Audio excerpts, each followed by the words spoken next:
Salvati. Doobie-doobie-doo.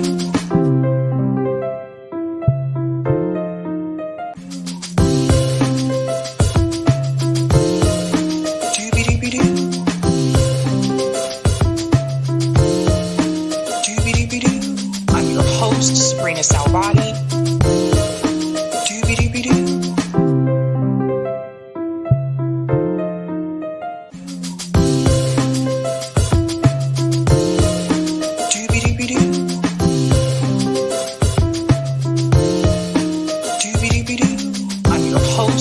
Salvati. All right. Happy Monday. Welcome to Sabby Sabs podcast. I'm your host, Sabrina Salvati. If you are new, I want to let you know that Sabby Sabs podcast is a part of Revolutionary Blackout Network. You can catch me there on Tuesdays, Thursdays, and Fridays. And you can catch me here on Mondays, Tuesdays, Thursday, and Friday. Shout out to everyone watching on YouTube, Rockfin, and Twitter. What's going on, everyone? I want to give quick shout outs to people in the chat. So let's go ahead and do that. Shout out to Hannah G says, what happened to Caleb? I'm going to get into that story tonight. Yeah, that's all I'm going to say right now. I'm going to get into that story tonight. Shout out to Jay says, Biden's bills have always hurt Black people. He's a good old Southern Democrat. Yikes. What's going on, Peter? Says Hannah G at Hannah G. What didn't happen to Caleb? Poor dude. I think it's all BS though. We're going to get into that tonight. Super Nautiloid says this Caleb thing makes me sad. I hope not all the accusations are true. Yeah. Shout out to Miguel says peace. Greetings, Lawrence. Always great to see you. He's a Sabby member, says doobie-doobie-doo. Greetings, Ina Martinez. Basque journalist Pablo Gonzalez has been incarcerated in Comunado in Poland since February 28th. Yikes, Ina. Shout out to Salgato, says hello to you too. Greetings, DNB. They are stopping the Maupin. Shout out to Joe, says, hi, perfect people. Greetings, Brandy, says, hello, everyone. What's going on? Arif says, Liberia. Shout out to Savario. Good evening, everyone. Good evening to you as well. Shout out to Eric T. Red, who's a Sabby member, says, happy Monday all. And shout out to JC Polix. I am stoked to hear your thoughts about all this. Yeah, we're going to get into it tonight. We are going to get there. First and foremost, let me go ahead and share my thumbnail to show you guys what we are going to be discussing tonight. Should be a pretty interesting show.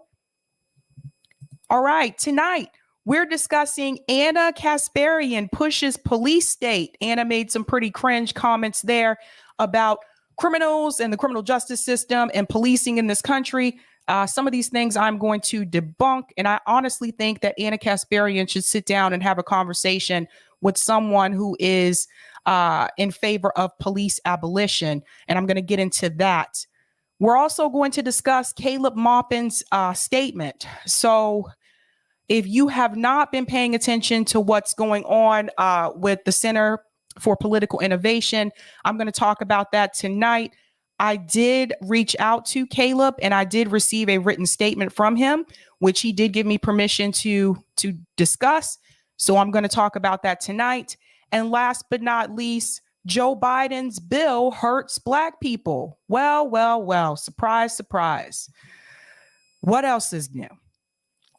Really quick, I want to give a shout out to everyone who is a Sabby patron. Let's go ahead and give them a round of applause. If you are interested in being a Sabby patron, I have 5 categories: members, Sabby, Sabsters, Sabinators, Ultimate. Those are the categories. All of their names are listed here. And I also want to go ahead and give a quick shout out to new patrons. Let's give it up for the newbies. Shout out to Ann Roman, Jelena Kaddick, Senna Bartab. I really like that name. Senna Bartab. And Sean St. Hart.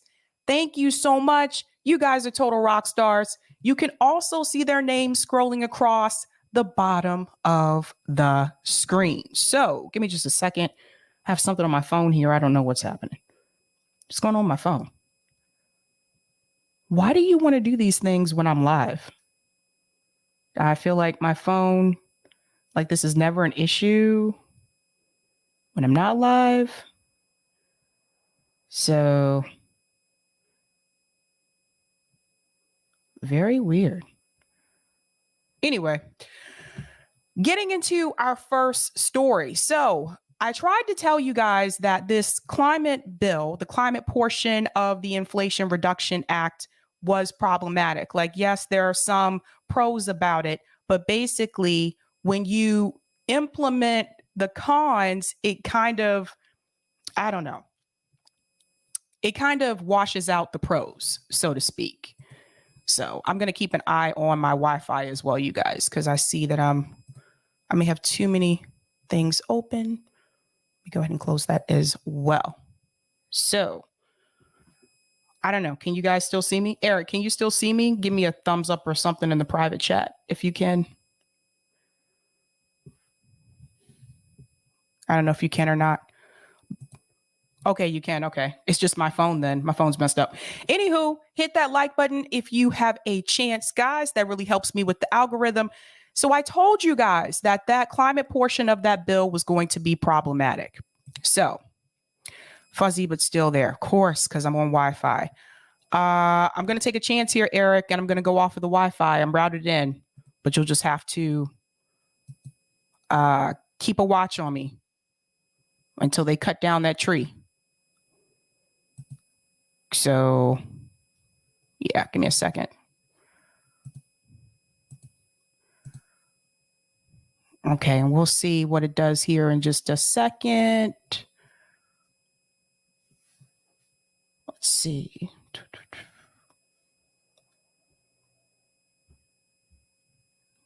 Okay, cool. I don't know why it still says.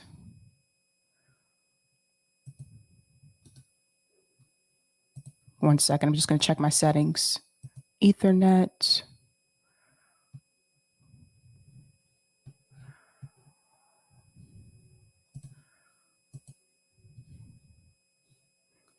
I can't even see myself, so I don't even know.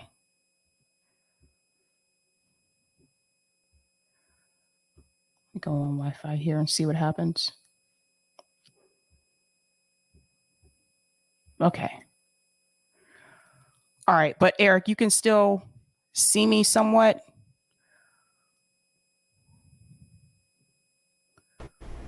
I can't really tell. That's what I'm saying. I'm trying to connect on my phone and I can't see. Can you hear me? Okay, I see it now. Okay. I think it's just lagging. It's like being in a video game and it's all lagging. Okay, you want me to pop out and come back in? Will you stay here for just a second? Yeah. Okay. Yeah, sure. I'll hang out here with the peeps. All right.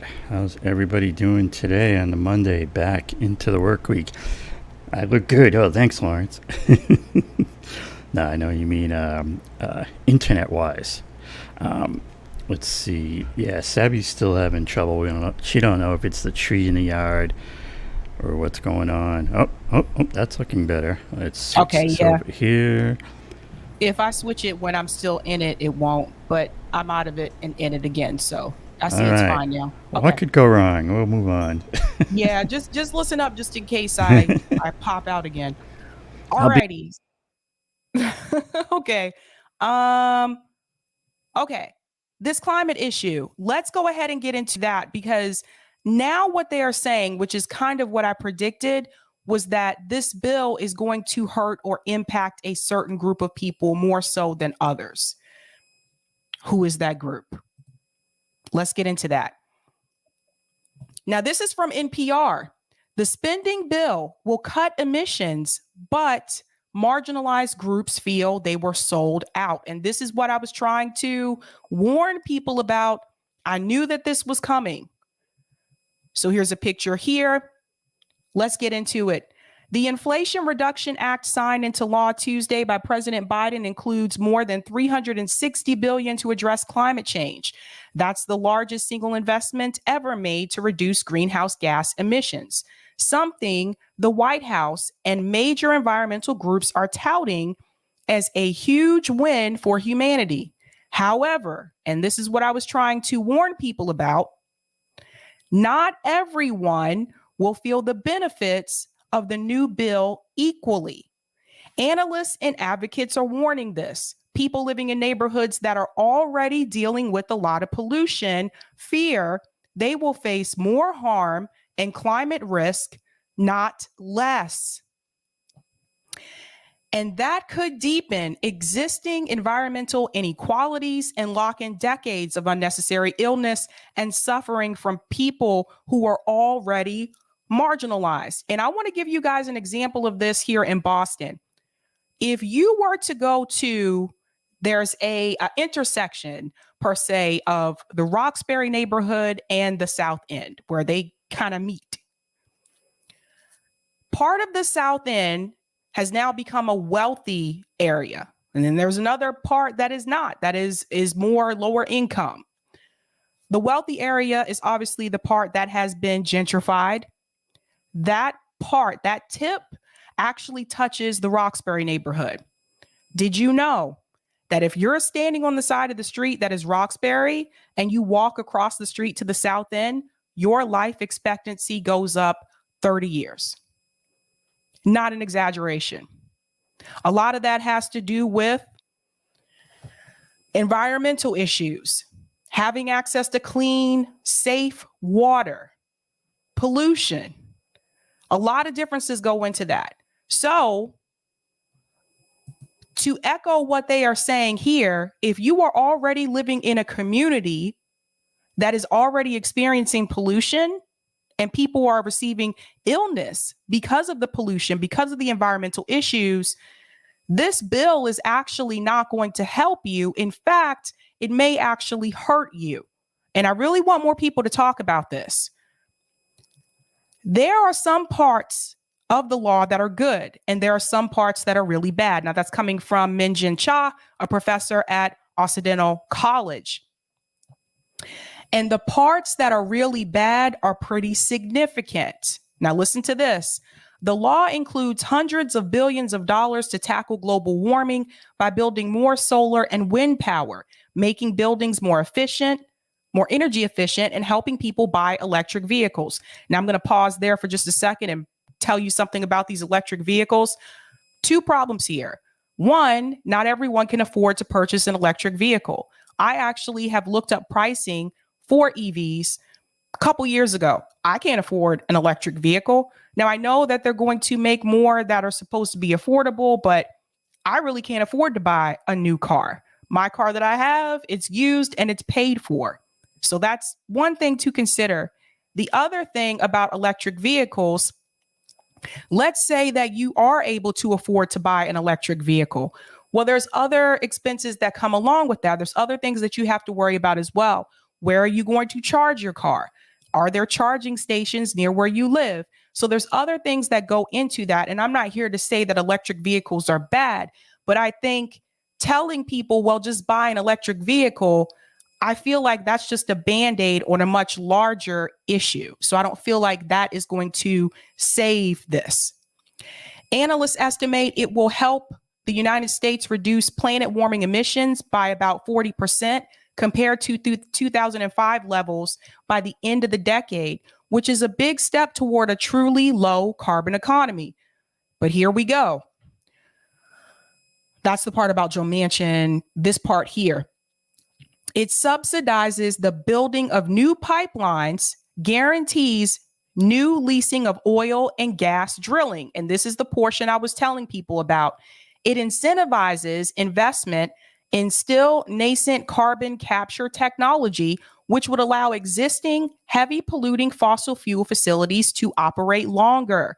Those fossil fuel investments led dozens of grassroots environmental organizations to reject the bill.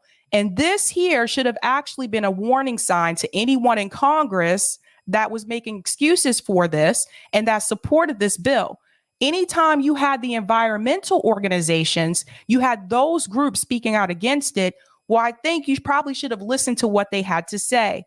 I would have liked to have seen them invited to speak on the House floor to these politicians to let them know this is why this portion of the bill does not go far enough and will actually harm people in the end. Let's go on. Now, it goes on to say those organizations rejected the bill, arguing that the harms to communities near fossil fuel sites would outweigh the climate benefits. That's especially true for poor people, indigenous people, and Black people who are already more likely to live with more pollution and less access to clean energy. And when we're finished with this article, I'm actually going to show you where most African Americans live in the United States, and then you'll see what I'm talking about. Let's go on.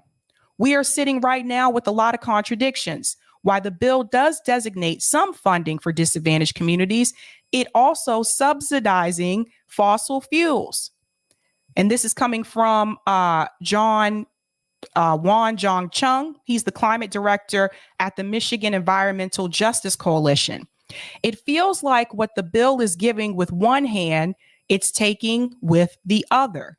It's basically a wash, if you think about it. For example, Jong Chung says the new law could pay for air monitoring in Southwest Detroit, where he lives, and where industrial air pollution makes people sick. See, again, this is another example of the environment making people sick. Not necessarily what they're eating, not necessarily their jobs per se, the kind of job that they have, but the environment. How do you change that? Now it goes on to say, but at the same time, the law invests in fossil fuel industry, which could help those industrial facilities operate for decades to come. See what it's really about? It feels like we're being sacrificed, like we're being left behind. It doesn't feel good that this is the best we can get. In reference to the comment, it feels like we're being sacrificed. I just want to go ahead and say this. Would this have passed if it would have impacted people who live in, I don't know, Beverly Hills? Probably not. Would this bill have passed if it would have impacted people who live in wealthy areas? No. And I'll tell you why. We've talked about it before on the show, that when it comes to policies per se, poor people and middle income people often have no say in policy change. Now, that was a study out of Princeton University that comes from Professor Gillens. Everyone check that out online if you have not read that. So again, like I said, this hurts people who are Black, people who are poor, people who are indigenous. And a lot of times for some people, if you're indigenous and Black, a lot of times you're all three. You fall into all three of those categories. The Biden administration disputes the idea that the law doesn't do enough for marginalized communities. This is a direct investment in helping clean up communities that have been left out and left behind. Okay, that's coming from Ali. He's the Deputy National Climate Advisor to President Biden. So again, he is the climate advisor to Biden. So of course, he's going to be for the bill. He's going to push it. He's going to say that it's actually a win and not a loss. You have to understand where the talking points are coming from so you'll understand why they're taking the position that they take. The White House estimates that the law includes over $60 billion in spending on so-called environmental justice. That includes money to reduce emissions around the U.S. ports, plant trees in city neighborhoods that are hotter because of past racist housing policies, make electric vehicles more affordable, and install solar panels and make buildings more efficient in low-income neighborhoods. And I'm going to say this again in reference to electric vehicles. Even when they do make them more affordable, guys, I know people that can't afford to buy a $10,000 car. Are they going to make electric vehicles less than $10,000? Some people have to take public transportation. They can't buy a car. So this is the problem. This section here where it says make buildings more efficient in low income neighborhoods, shouldn't that have been the case to begin with? But it's not, because I've been to public housing projects here in Boston, and I can tell you those buildings are not efficient at all. You see how they treat poor people? Let's go back in. This portion right here, this bill is the product of a compromise. Now, this is coming from Zadi. He says, without compromise, there would be no bill. But the compromise was to basically make it so that poor people, Black people, Indigenous people would have to suffer more. That was the compromise. The compromise was to make it so that let's go ahead and pass this bill. And here's the compromise. Some poor people, some Black people may get sick and die. That's the compromise that they were willing to make for this bill. They can easily throw poor people away. They can easily throw Black people away. Again, you would not see this happen in Beverly Hills. You just wouldn't. Let's go on.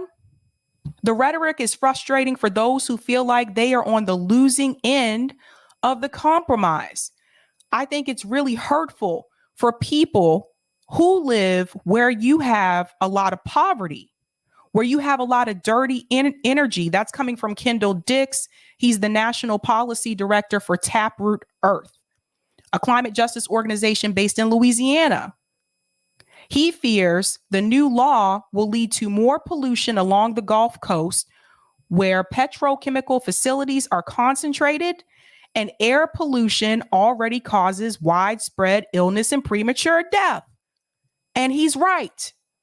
And again, I'm going to show you in a second where most Black people live in the United States, and you'll see what I'm talking about. Are we going to be fine with some communities being written off? And which communities? And I'll go ahead and answer that question. Yes, they will be fine with that. This is just another example, which I've shown you guys multiple times, that they don't really care about poor people.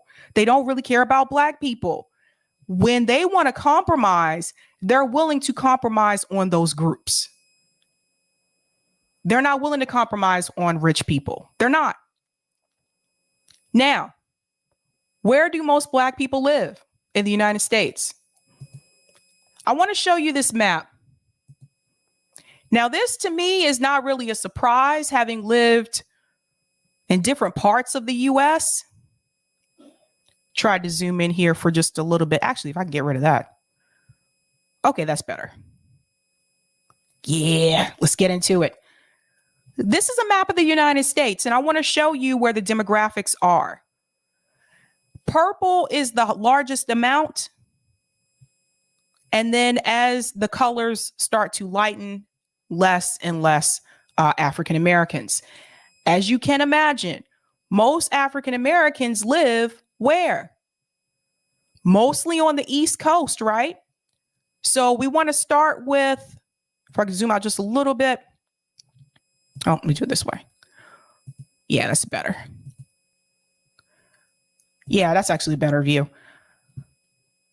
If we start with the Northeast, this really light blue color, not as many African Americans. But as you start to go further south, as you could predict, once you get here into this mid-Atlantic region where you have Philadelphia, New York City, DC, this is where now you are getting into the states that have larger populations of African Americans, but particularly in the South.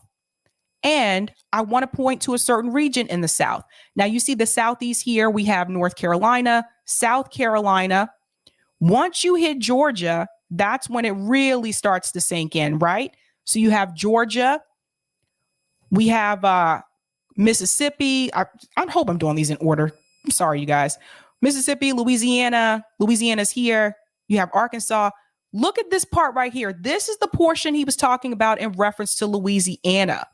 He said there will be a lot more drilling here, right here along the Gulf Coast. So yes, it would affect Black communities.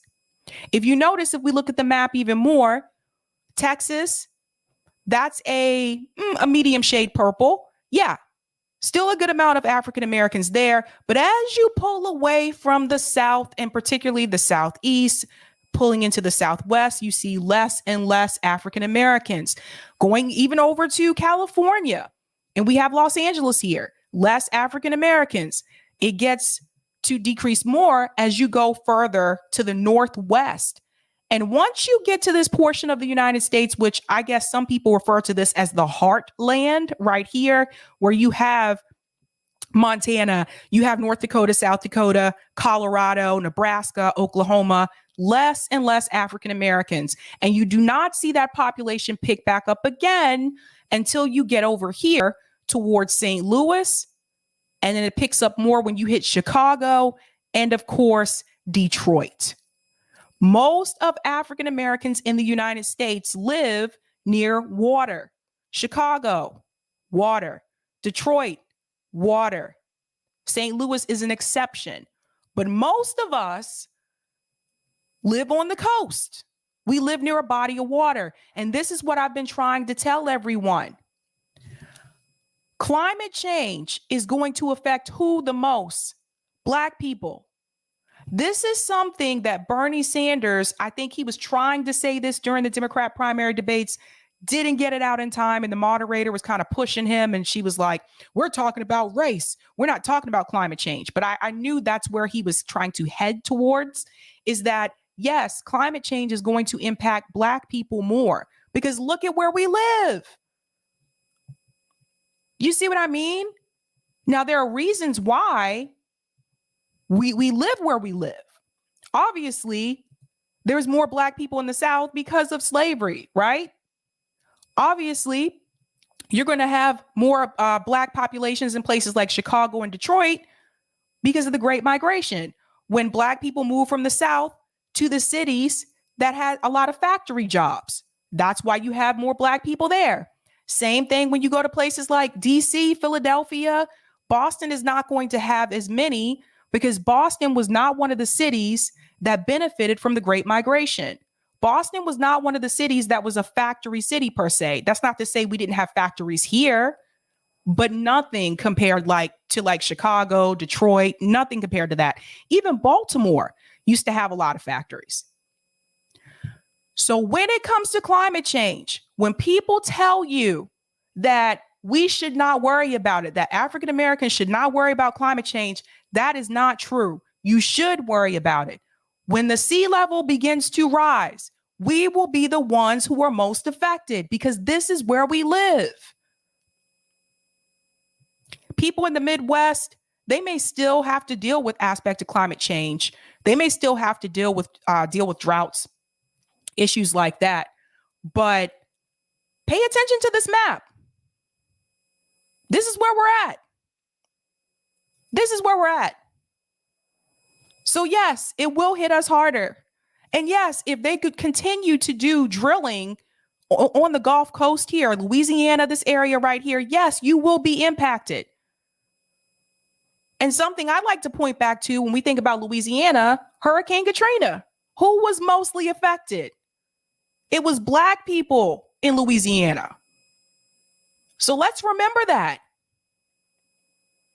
So this is why I'm telling you, people cheering on this climate portion of this bill, it's not what you think it is. They're not going to just give us something just because. They're going to give us something as long as there's something else in it for corporations. And that's exactly what they did.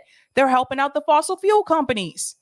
So beware of this if you live in those neighborhoods, because if you see that your neighborhoods, people in the neighborhood start to become more sick, people in the neighborhood start to have more issues with asthma. This is part of the reason why African Americans, we have more issues with asthma, because of where we live.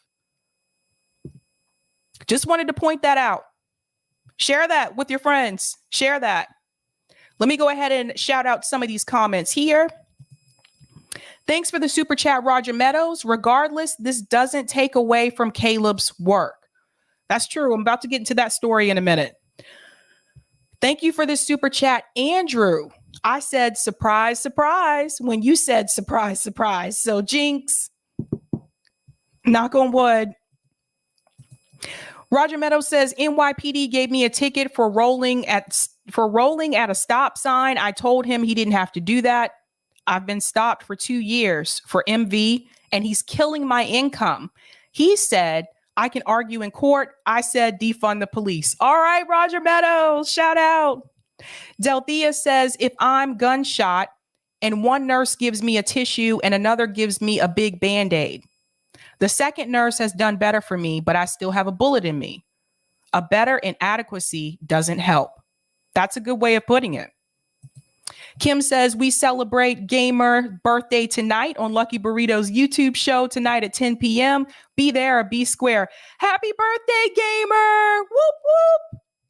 Whoop, whoop. Shout out to Jay the Informant. Thank you for this super chat. Stacey Abrams, support that climate bill. SMDH, yes.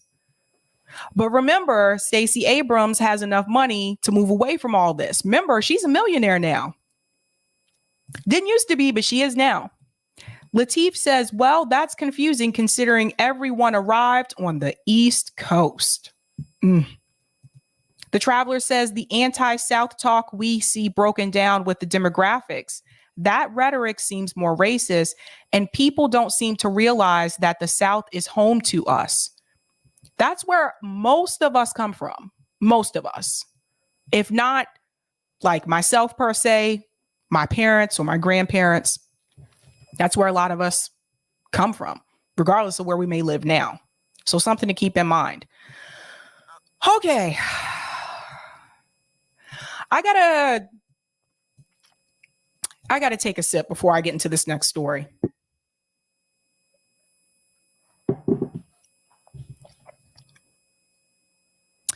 And I do want to start by saying this for those of you who are not aware. So if you are not on Twitter, you may not have seen this, but over the weekend, there was an article written on Medium, and it was about Caleb Maupin. Caleb Maupin is a friend of the show. He's been on here a couple of times. He's been heavily supportive of RBN, a lot of us, and the things that we do. He's also runs the Center for Political Innovation. They've done a lot of things. They've had different speeches across the United States. They recently just had one in Chicago. And so if you follow Caleb or you've seen him on here, RBN, you know how Caleb is. He's anti-war. He's anti-imperialist. He's a great voice for that. Over the weekend, there was an article that was written about Caleb Maupin, and apparently there were former members that have come out with allegations against Caleb. Now, if you were just joining, I do want to let you know that I did reach out to Caleb. I did receive a written statement from him. He did give me permission to release that statement. So I will discuss what he said tonight in response to all of this.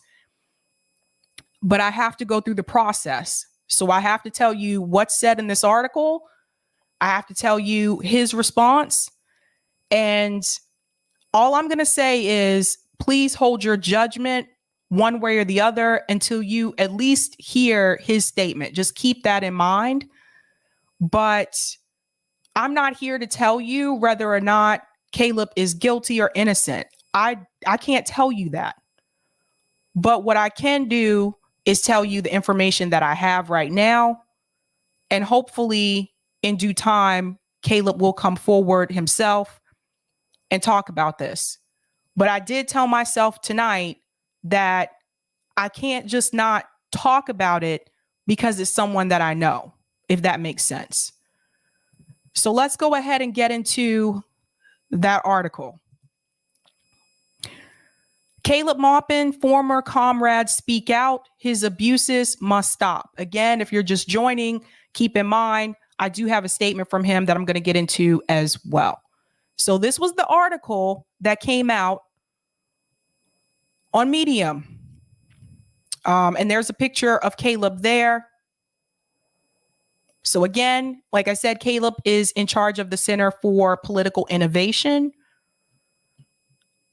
So here we go. They gave a summary here in the beginning, contents, summary and information for the reader. I'm going to go over that with you. And then here are some of the contents here. Caleb Maupin, sexual misconduct. There's 2 member statements here. Caleb Maupin's general abuse and exploitive behavior. There's a statement there. Actually, there's 4 statements there. And I don't know these individuals right here, so just FYI. 4, corroboration from other members. There's 3 statements here.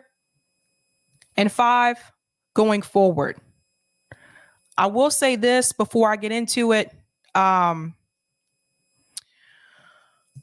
of you have already reached out to me before I even posted that I was what my topics were for tonight. I know some of you are really upset about this news. I understand. Like I said, Caleb is a friend of the show. It bothers me too, but I have to do my job. So here we go. Summary and information for the reader. Bringing forward this statement was not easy for any of us, but there was no alternative to speaking the truth. It's our responsibility to stop abuse of power against comrades. Those of us who want to fight for the ideas of constructive, optimistic socialism and anti-imperialism, and who have contributed to the organization Center for Political Action, have been betrayed by Caleb Maupin. Over the years, he has subjected members of CPI to various forms of abuse and exploitation. He pushed his sexual desires on members who had considered him to be a leading comrade. He brought his sexual impulses into political organizing. Caleb pushed a member out of CPI and its predecessor, Students and Youth for a New America, after she made clear that she would not do sexual favors for him. Caleb paid a member for sex who he knew was economically desperate, and then went on to push them out of the group and slander them. Caleb Maupin has also targeted people in their teens with manipulative cult tactics in an effort to exploit their labor so that he can build himself up off of their hard work and sacrifice, and then would go on to slander them behind their backs if they didn't do exactly what he wanted. The abuses Caleb Maupin committed could have also done tremendous damage to all of us by discrediting all who associated with our political position.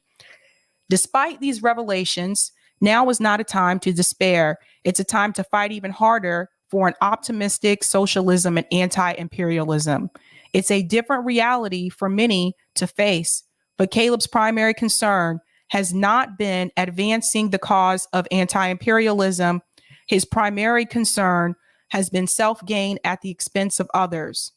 However, our goal is to not make an overly simplified picture of Caleb Maupin or to demonize him unjustly. Our statements give credit where it is due, but at the same time, they demonstrate his abusive behavior very clearly. The following statements from CPI members will show in detail how all of this was the case.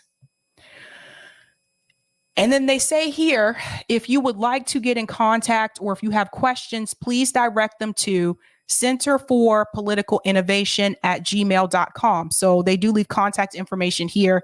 I guess if you want to reach out, Eric, feel free to put that in the chat. The 2 members who were victims of Caleb's sexual misconduct wrote their statements in pseudonyms to protect themselves from any retaliation or harassment. Please respect their privacy. So again, I don't know who these people are, but if you have any evidence of Caleb's further abuse, please come forward. So this is the first member statement here. Caleb Maupin's sexual misconduct. When I first met Caleb, I was 19 years old, living on my own for the first time and paying my rent with my own paychecks while going to school full time. I was in a very vulnerable place socially and financially.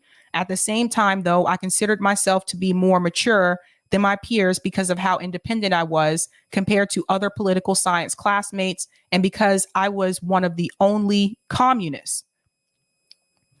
When I met him, a prominent YouTuber and accomplished journalist over a decade older than me, who treated me like his intellectual equal, he made me feel intelligent and important. especially since he would frequently take me out to dinner where we discuss our political ambitions and the think tank he wanted me to help him build, the Center for Political Innovation. So one thing I do want to go ahead and point out here, because I know some people might see this and feel a certain way, taking someone out to dinner, there's nothing wrong with that. So I just want to add that there.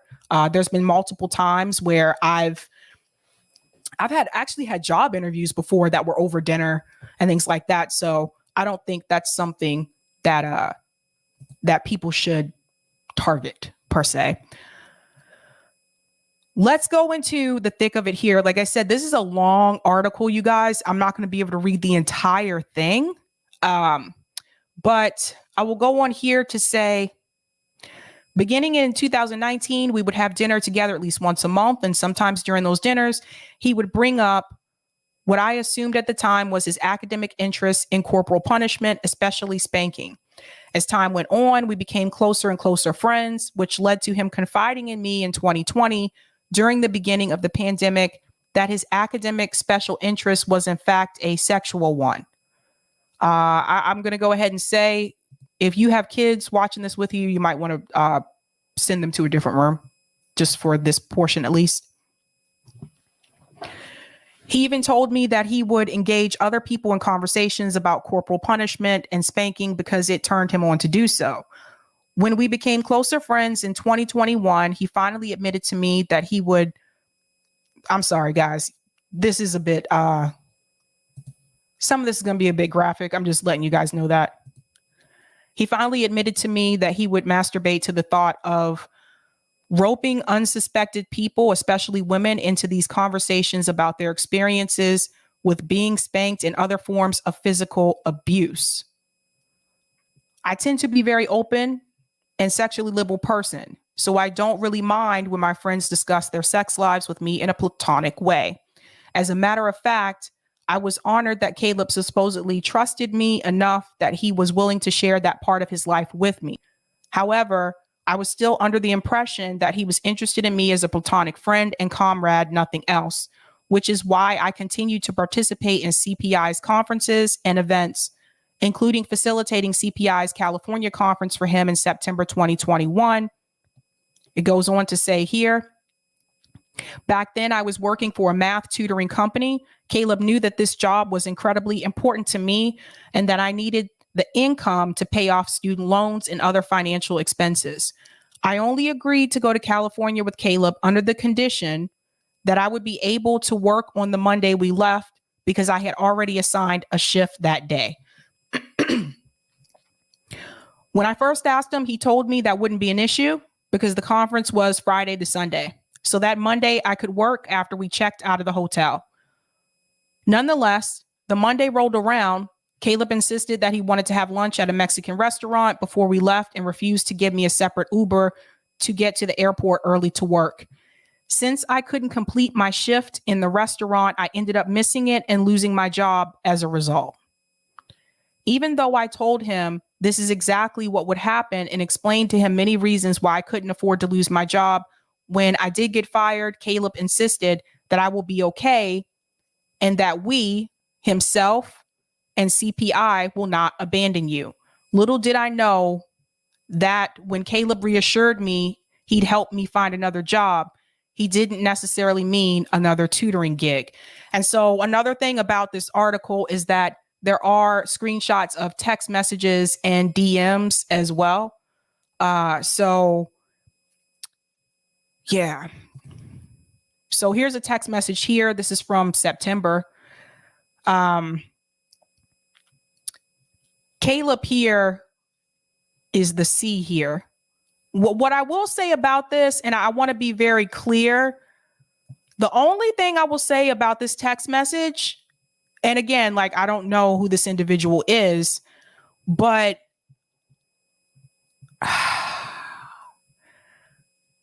just because there's a C, that doesn't tell me that that's him, because that C could stand for anyone else. But just something I want to point out there. Again, I'm not saying that she's not necessarily telling the truth, but I'm just saying I have text messages on my phone with an initial, and I could say, if it has the initial B, I could say, oh, that's from Brian, but it could also be from Barry. So that is one thing I will say about this, but there's also DMs as well. So let's go into this text message here.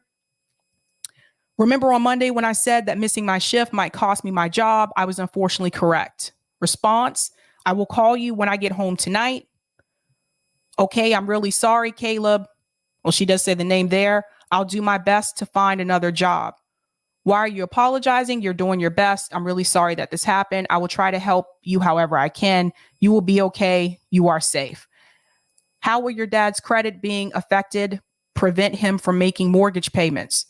And this is her here. He's on a mortgage that has some kind of variable rate. So if his credit goes down, his payments go up. I don't know the exact particulars, but it was one of those predatory mortgages in the early 2000s. Well, you should talk to him soon. Try not to catastrophize and say one thing necessarily leads to another.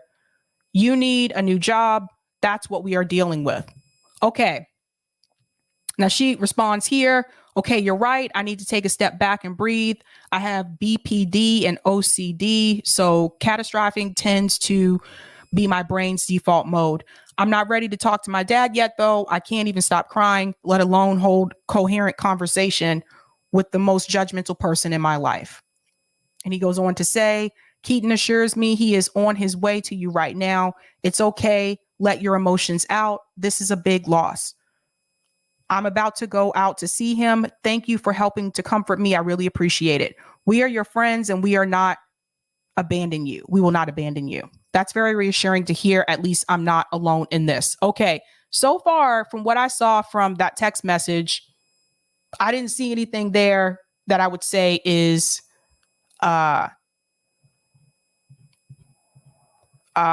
exhibits abuse per se, right? But it does go on. Let me go ahead and scroll down here. So there was the issue of her losing her job. And I want to make sure I don't get too boggled down into this because, like I said, it's a very long article. So I want to jump to this part here. The main conflict between Caleb and I that arose after I lost my job was this. I started living in Jersey City with the John Brown Volunteers in August 2021. So I had been paying $200 a week in rent to Caleb to cover my portion of the $600 a week hotel cost. That's a lot. Before I moved in, Caleb had been paying the exact same hotel rate for only Joey and Keaton to live there. These are either were former members or current members, but they were a part of CBI apparently. But he told me I had to pay a third of the rent when I moved in because he was supposedly paying the rest of all of our expenses. Despite this agreement, I was paying the majority of the household expenses for the John Brown Volunteers because the only money we received to support ourselves was the half of our canvassing money we kept each day. Most of the time, we'd make about $30 to $100 per day total. So when I lost my tutoring job, Caleb still expected me to continue financially supporting the JBV while I also had to continue to pay for my student loans, which meant I desperately needed another source of income. Okay, so then it goes to this portion here about the income. So there's another text message here where it says we should talk later, but basically it all gets down to this. You are in a situation where you know your housing and food will be taken care of. You will not be left out to dry. However, you have some rather unrealistic expectations about other stuff you insist is absolutely need. Your life is your life. Your decisions are your decisions, but you need to figure out how dedicated you are to communism and if you're ready to leave your old life behind or not. You have 1 foot in living biologically and 1 foot in the revolution, and that's a very hard way to live. I can help you and be your friend, but I cannot solve all of your problems. I cannot make hard choices for you. And here are a couple of quotes here Do not suppose that I have come to bring peace to the earth. I did not come to bring peace, but a sword. For I have come to turn a man against his father, a daughter against his mother, a daughter-in-law against her mother-in-law. A man's enemy will be the members of his own household. And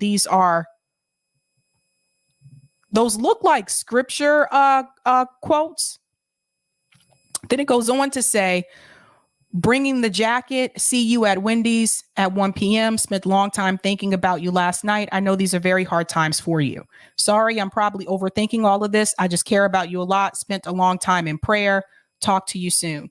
She goes on to say, I do understand what you're saying, although I think, with due respect, I think there are certain issues you've had the privilege of not having to deal with, and those pressures are something I'm more than happy to take care of on my own. This reality of it is that I cannot just abandon my family. I don't have the privilege of doing that because I've been their rock for my entire life. And they can't do certain things without me. I know it's probably difficult to deal with me having those other obligations, but they are obligations, not choices. There are certain things in my life that aren't optional, and I'm sorry that they interfere with my communist activism. If I had the option of forgetting them or leaving them behind, trust me, I would. It would certainly make my life a whole lot easier. I'm not asking you to abandon your family. We can talk later. There are some things I cannot offer you. I understand. We'll talk later. Okay.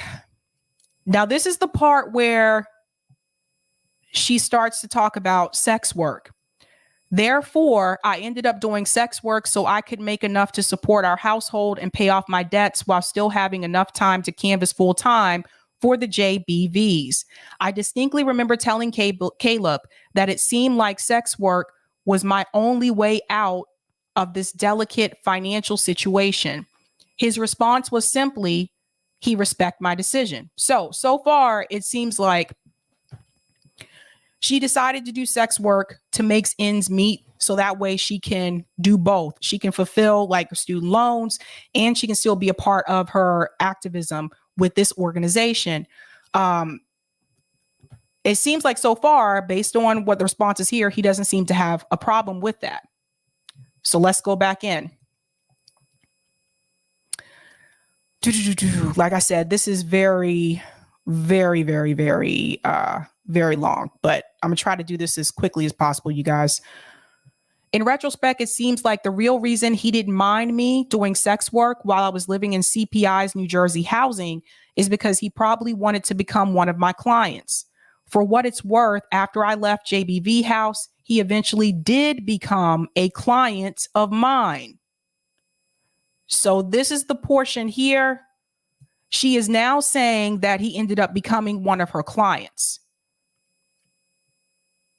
So again, if you're just joining, I said in the beginning, I do have a statement from Caleb Maupin, a written statement. I'm going to read that after I go through this, but I can't leave things out here. I can't. So let's go back in. Caleb kicked me out of the John Brown Volunteers in the beginning of November 2021. After I relapsed on heroin, so this is someone that also had struggled with addiction at one point, and they had a relapse. After I relapsed on heroin in late October, at that point, I took some time away from the organization, only attended a few smaller events, and stayed at my fiance's apartment to focus on my recovery and getting clean again. While by that time I had started my own math tutoring business and had my own students, I was still doing sex work as a side hustle to supplement my income because I didn't have enough students to cover the revenue I'd lost once I stopped canvassing. In December 2021, Caleb asked me to replace his former dominatrix, Miss Lucy. I agreed to do so for $250 per session because I needed the money. And it felt like if I said no, I'd be even more isolated from the rest of CPI than I already was as a result of my relapse.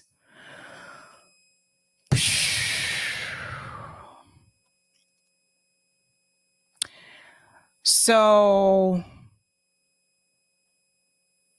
Boy, oh boy, oh boy. So that's December of 2021. That was just last year. Okay, let's go on. By that time in mid-December, I was clean again, which Caleb insisted upon in order for us to see each other. Yet he was still apparently lying to the rest of CPI that I continued to be in the midst of my drug addiction.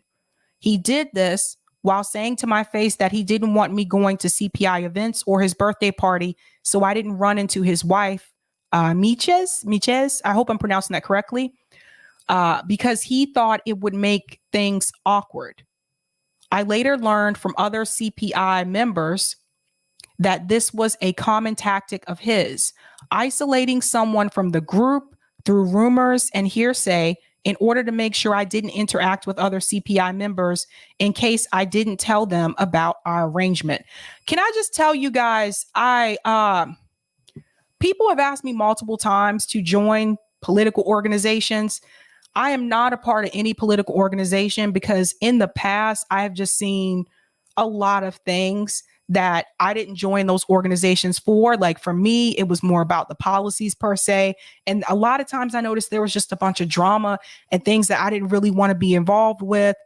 Cliques. I don't do that. I don't like that. I don't like it. And so till this day, I'm not a part of any political organization. As a fact, someone just asked me a couple days ago to join another organization. And it's because, like, again, I do not know this individual, but some of the things that are being said here do sound familiar to me, not in reference to this group. I wasn't a part of this group, but the things about like isolating someone from the group through rumors and hearsay to make sure you didn't interact with other members. I have seen these things happen before in other political organizations. This is why I don't belong to anything. This is exactly why I don't belong to any of these organizations, because I can't. Okay, going on. Keep in mind, this is just one member's statement here. I was terribly afraid of anyone else in the organization finding out I was doing this with him. I was afraid if I told anyone, they wouldn't believe me. And if he told someone, I'd be shunned or ostracized. I saw Caleb as his dominant a few times in December 2021. He essentially paid me to reenact his childhood corporal punishment as a fatherly figure to discipline him. Included in this arrangement was the understanding that he'd also compensate me for the several hours he spent sexting me about his kink when we weren't seeing each other in person. He texted me so often, I eventually had asked him to stop because I was getting notifications from his sexually explicit messages while I was teaching my students. However, he only paid me for our in-person meetings and never even mentioned billing for my texting labor, again, despite that first agreement. Oh boy. Okay. Hold on. We have a troll, and I know who that is. All right, let's go on. After a couple months of constant communication and a few punishment sessions, he abruptly stopped speaking to me, acting as if I didn't suddenly exist. I was very confused and hurt by this because I truly thought that by agreeing to do sex work for him, I had won his good graces so we could continue to be friends. I knew he didn't want me in the group afterwards, but I thought at this time that he'd at least appreciated my contributions thus far and respected me as a person.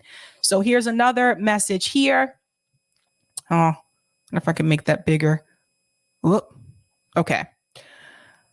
Oh, I can't make this one bigger. I'm sorry, guys, but I'll read it for you. Think you can hold me accountable for my feelings about that book? Absolutely. Will moderate your detention assignment. You have to write, I must accept my punishment. I need your discipline to grow and be safe 100 times. That is what you are going to say to me when I ask, why are you being punished, Caleb? If you get that answer wrong, then you clearly haven't learned that lesson and you'll be punished even more. So apparently here, this is a Sounds like one of those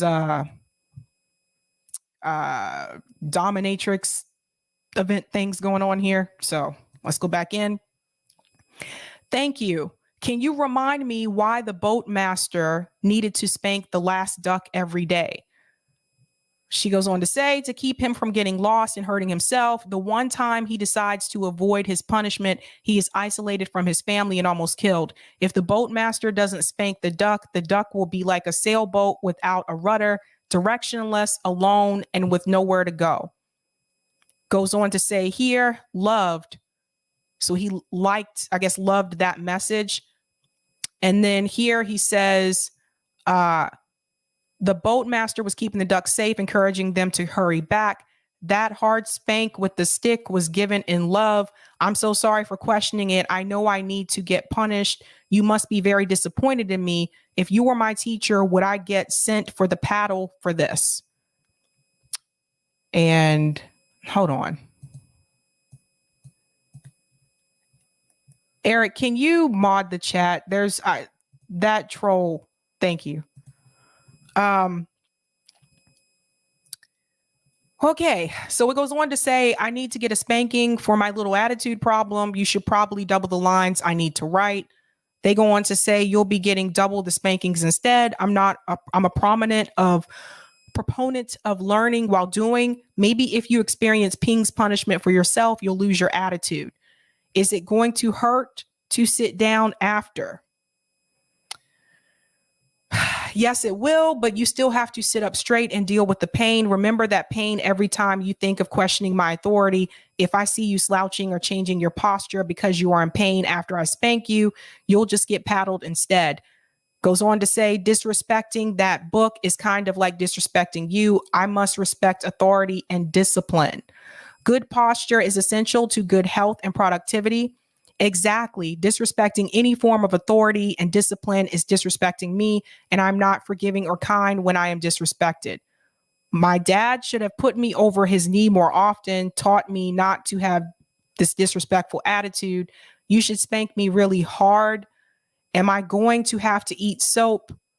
And then he loved one of the responses that was there. Yeah. Again, I can't go through the entire, like I said, this article is extremely long, but I'll touch on this part here really quick as well. Unfortunately, I was wrong. The reason he stopped speaking to me was because apparently another group member came forward with her own allegations against him. Oh boy, oh boy, oh boy.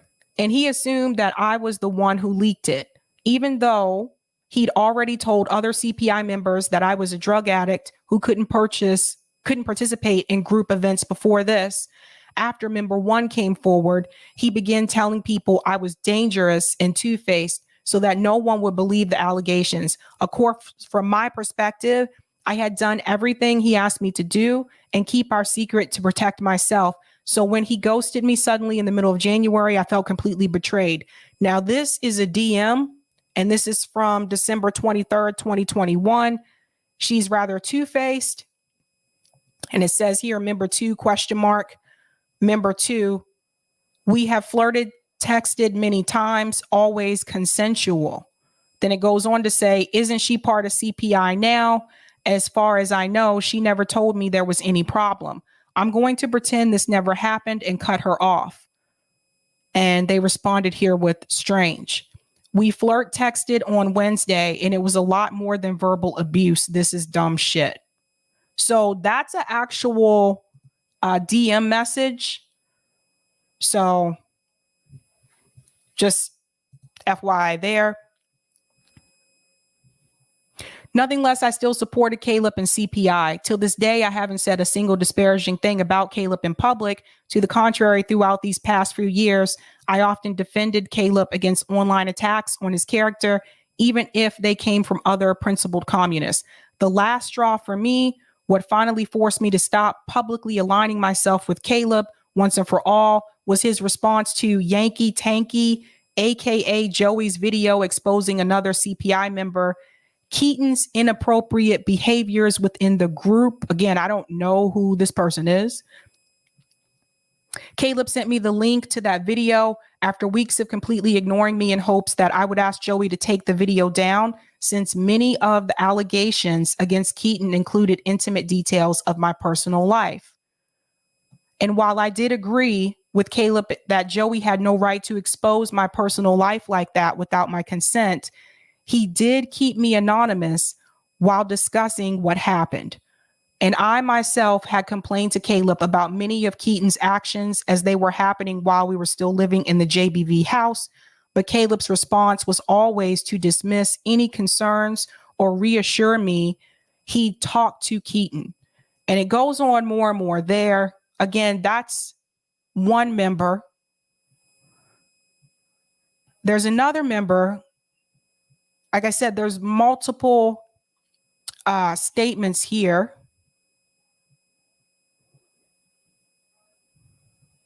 This individual member here, I'm trying to get to the bulk of it because, like I said, it's very long. Sorry, guys.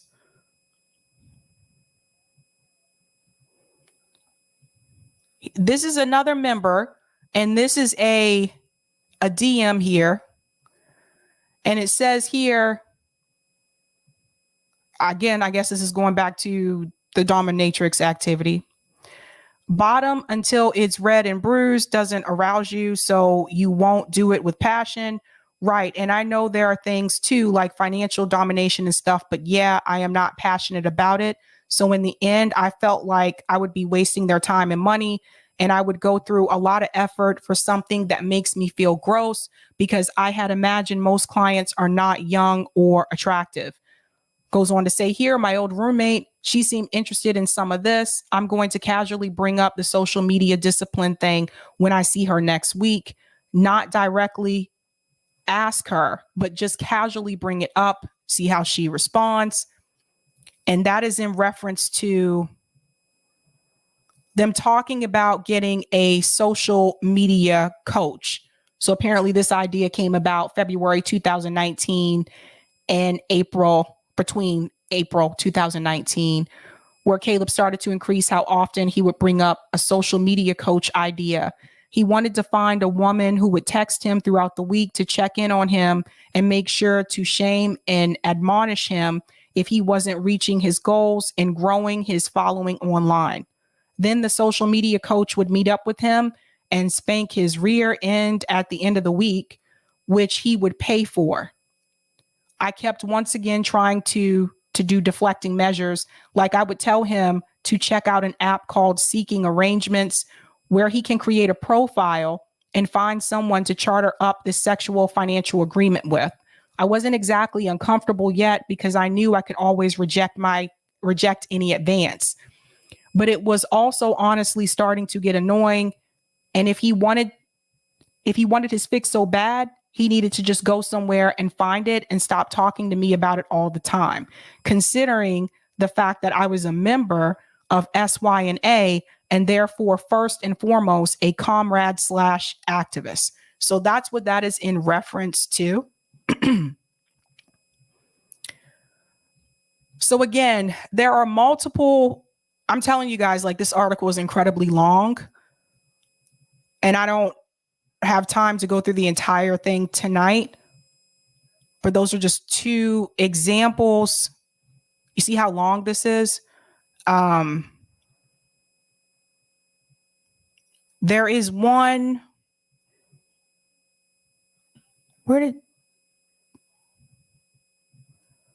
Yeah, it's very long.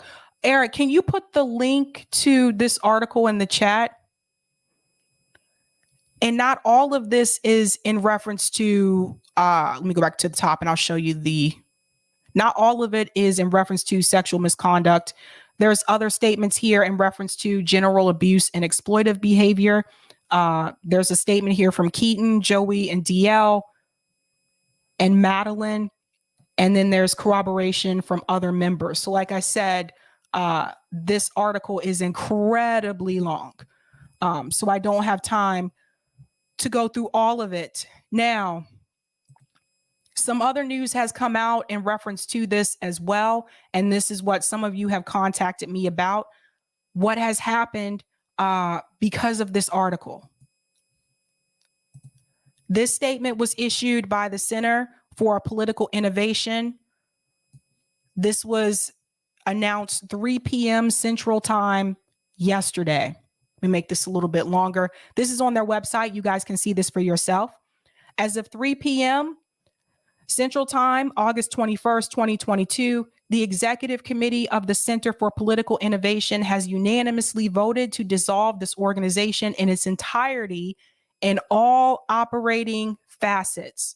All dues paying memberships will be canceled in the next 24 hours as the operation winds down.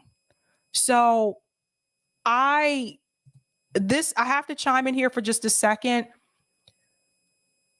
I guess I was kind of surprised by this because I just figured that if they had issues with Caleb, that the organization would vote and would move to put someone else in that position. I did not expect them to dissolve the entire organization. And that is the statement that has come out on their website. So again, this is not secret. It's on their webpage if you want to see it for yourself. And let's go into this here. I want to finish the rest of their statement. As individual members' lives move on, we ask that you keep in mind that this is one moment in time within the struggle for a better world. Do not let this be the end of your story. Continue to build revolutionary foundations, continue to rigorously improve yourself, and continue to fight. We thank every member from the bottom of our hearts for their help in building the Center for Political Innovation. We, the Executive Committee, feel that in the short time CPI was operating, that we contributed a great deal to the development of American socialism, and that the legacy for the Center for Political Innovation will move on to influence generations to come. Solidarity, the Executive Committee of the Center for Political Innovation. So again, like I said, they have, for whatever reason, have decided not to just put someone else in that position. The entire organization has been dissolved. Now, I did tell you in the beginning that I have a statement from Caleb, so I do want to get into that. Eric, did you put that somewhere, or? Thanks. Okay, so I did reach out to Caleb, and I did ask him if he wanted to come on and talk about this. He said, basically he can't come on and talk about it right now, but he did issue a statement, and he did give me permission to discuss this. So this is his statement here. This is the only statement I'm going to make at this time. A lot of lies about me and what has gone on in CPI are being told, but I clearly have made some very big mistakes. I need time away from social media to get the help that I need to ensure I never bring any aspect of my sex life into political spaces ever again. I also need time to straighten out my personal life and deal with how this has affected my family. When I feel I'm ready, I will likely return to social media, but these things take time. I know I let a lot of people down, and we all need time to process this. Feel free to quote it or circulate it on my behalf. So that's the statement there from Caleb. Yeah. Like I said, Caleb, friend of the show, he's been on here multiple times. He's been on RBN as well. But again, I can't just say I'm not going to discuss something because it involves someone I know. I have to still discuss it and report on what I have. And right now, that's the information that I have. So, hopefully he'll get to the point where, like he said in his statement, he'll get the help that he's looking for, that he said he's looking for some help. So hopefully he'll get to that point And he will be able to one day come on and talk about it himself. You know, it's unfortunate that an entire organization is just, it's all gone now. Just, I don't know, you guys. I told you this is, I don't do political groups, political organizations. I just don't. So I don't know, you guys. I don't know. What was that, Notori? Sabby, tell him I can help him. Notori. Steve said he's not denying it.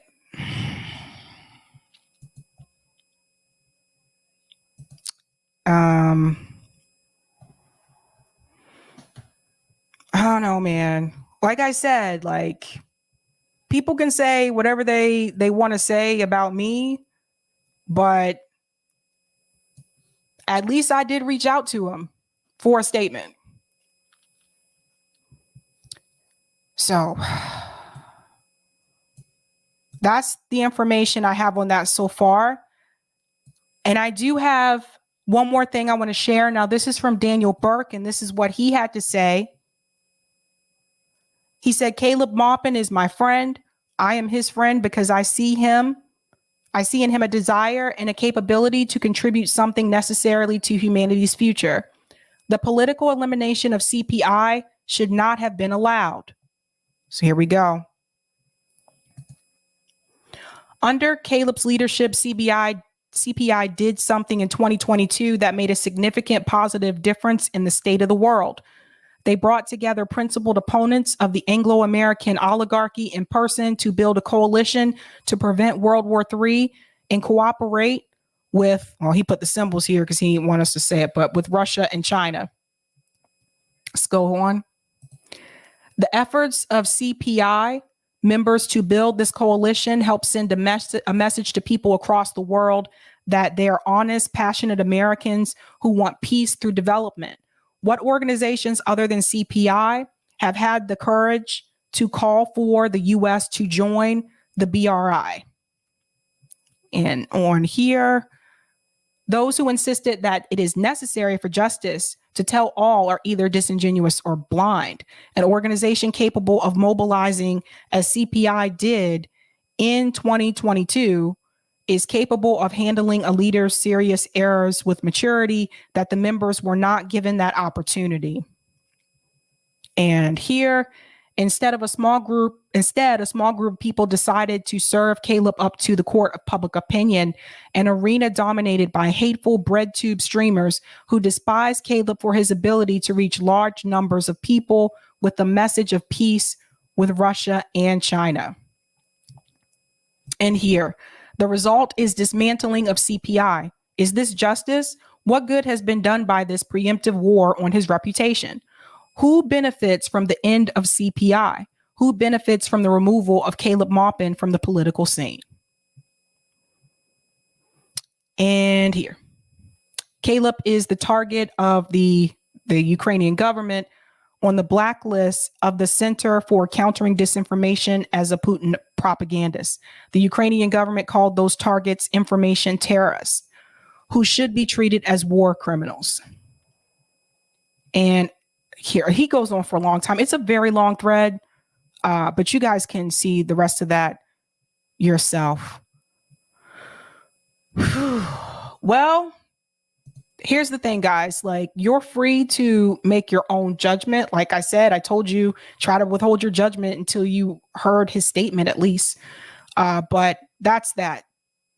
I don't know. Like, where do we go from here? I don't know. I will say it sucks. An entire organization is now gone. All right, I'm gonna go to some of the comments here, and then I'll get those ones on Rockfin.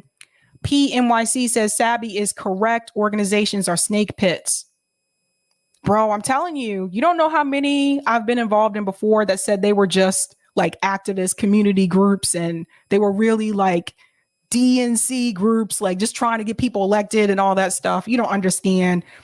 Bank Sisters are in the house, said word, Sabby.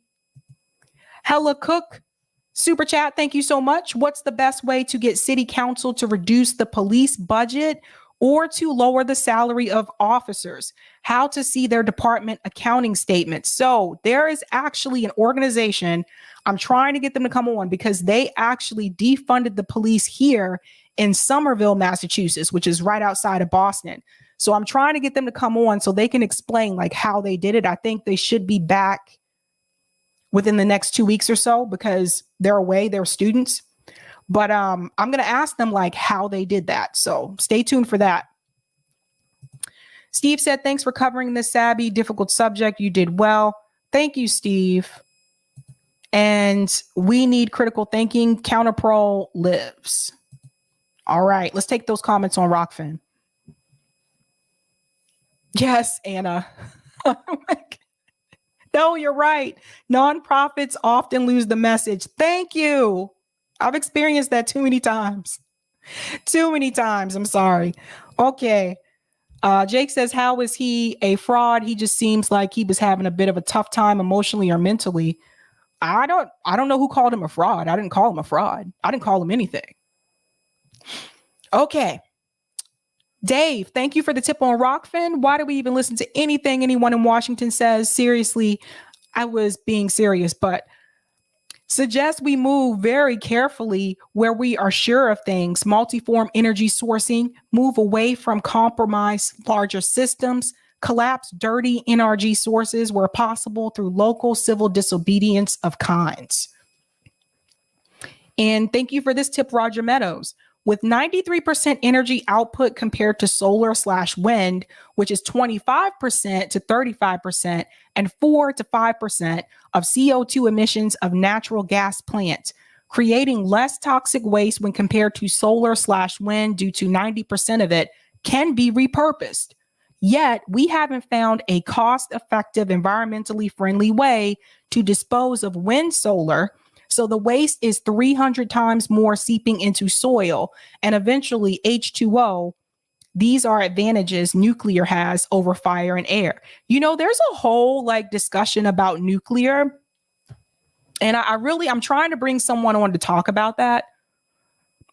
And thank you for this tip as well. I put a link in the chat referring to an article of boosting nuclear fusion that was included in IRA. However, these won't be nationalized. What a bummer. But instead of public/private, AKA corporate/government partnership, bad. We need more co-op/government partnerships, not corporations, or just have it government owned and operated. We must push to box out corporations and replace with co-ops. Thank you so much for that, Roger Meadows. All right. Yeah, we'll deal with that later, Roger. All right. So I want to get into this next story here about policing. Let's get into this. Go ahead and hit that like button really quick if you haven't had a chance to do so.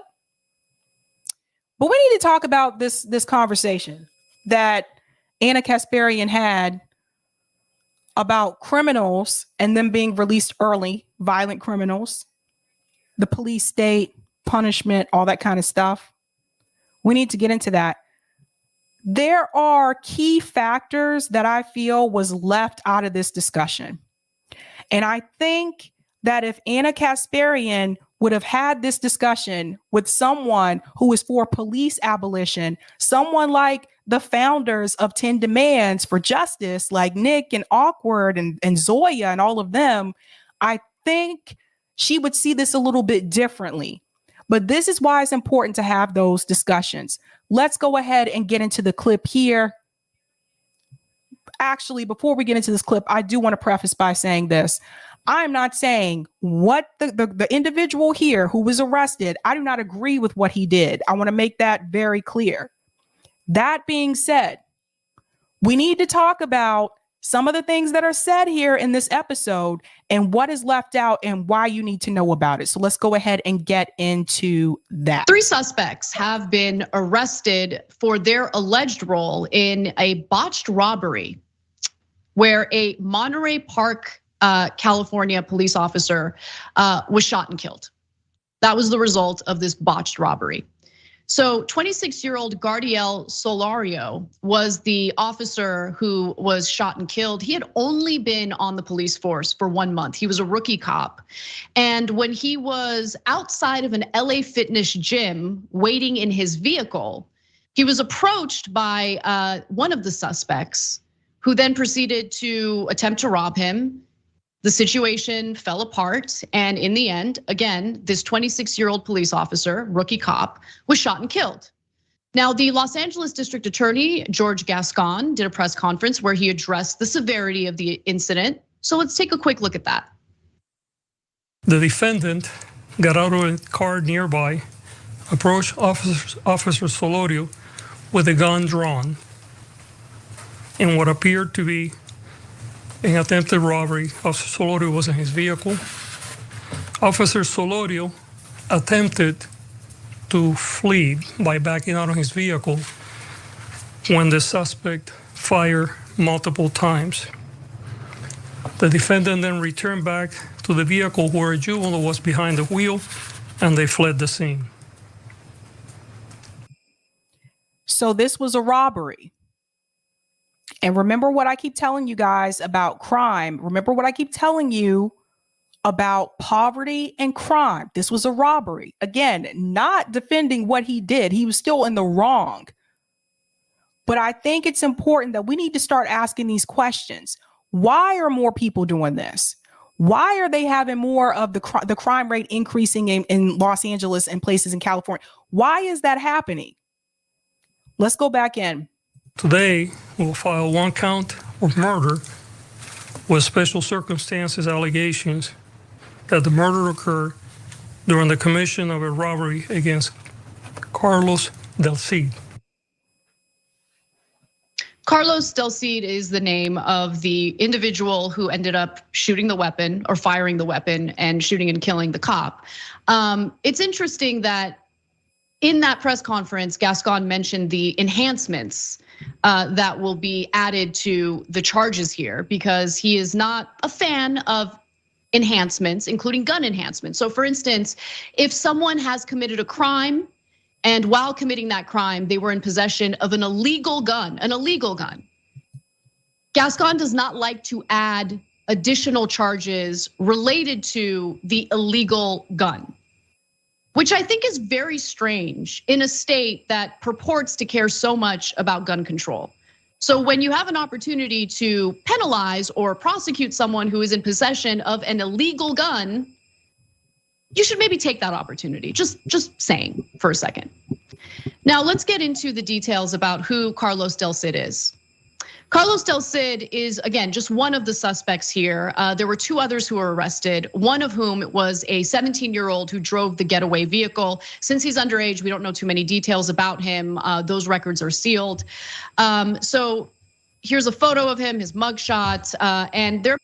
I just want to chime in here for a second and say, she said the 17-year-old was the one that drove the getaway car. Why would a 17-year-old need to be involved in a robbery? What would push him to do that?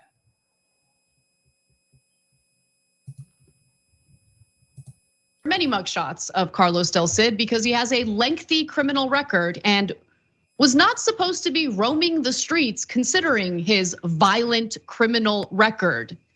What do I mean by that? Let's get into the details. Court records show Del Cid was arrested in February of this year. After pleading no contest to 2 felony charges, he was sentenced to 180 days in jail and 4 years formal probation on March 10th. The 20-year-old was actually released the next day for what jail records describe as a short sentence. All right, George Gascon was asked about this, like, what's up with this short sentence? Why didn't your prosecutors, ensure that this guy who committed violent crimes didn't get released the next day after his sentencing? And here's what he had to say. Any questions concerning the actual length of time spent in custody should be directed to the Los Angeles County Sheriff's Department. All right, well, look, the Los Angeles County Sheriff's Department is very problematic. There is evidence of literal gang activity within that department. So when Gascon says maybe you should look at the sheriff's department, I'm actually sympathetic to that. So the sheriff's and we're supposed to trust them? department actually did respond to the press when they asked questions. The Los Angeles County District's attorney dropped 3 of the 5 felony charges. On March 10th of 2022, suspect Del Cid was sentenced to 4 years of formal probation and 180 days in county jail with a credit for 58 days served. It was the district attorney's decision to drop the serious violent felony charges that would have rendered the suspect ineligible for early release. And guess what? I looked into that, and believe it or not, the sheriff's department is right.